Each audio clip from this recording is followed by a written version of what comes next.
Key Skills for Key Stage 3 is a concise document that we wanted to be really user-friendly for teachers, parents, students, really outlining the key objectives that we think students should be working towards in Year 7, 8 and 9.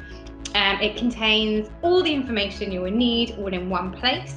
So things such as starters, resources, manipulatives, suggestions for mastery and support.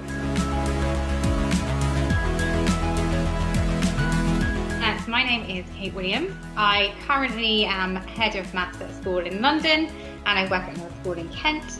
I've been teaching maths for nearly 10 years now.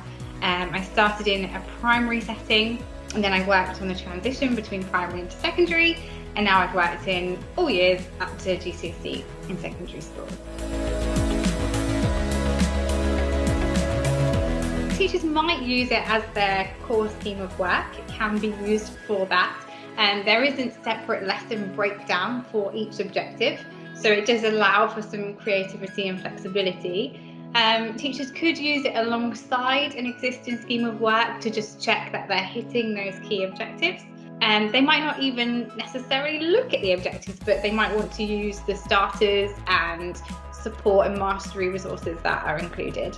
For Year 7 and Year 8, we've created sort of a virtual classroom environment.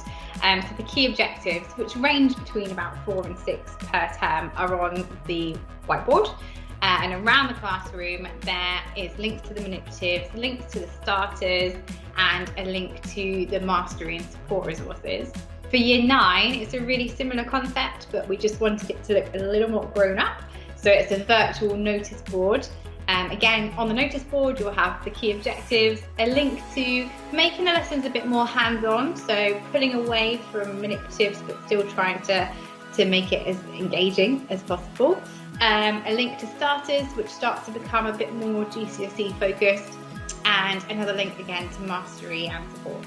So on the mastery and support links within the Year 7 and 8 document and within the Year 9 document, that will take you to a page where there's a few more objectives to stretch your higher ability students, but also a link to an escape room, and this will be through Desmos. The idea being that students can't progress through the escape room until they have mastered one of those key objectives. So additional teacher input will be needed to support your students, but it's a great way of checking that the students understand before they then move on.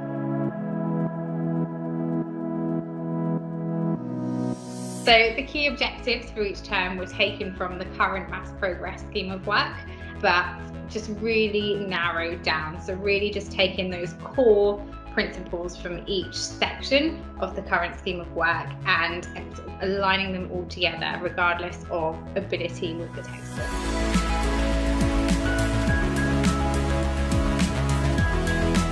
I really want teachers to be able to look at this document to really narrow down what we think they actually need to be teaching. So to save them time from going through an endless scheme of work, these are the objectives you need to teach.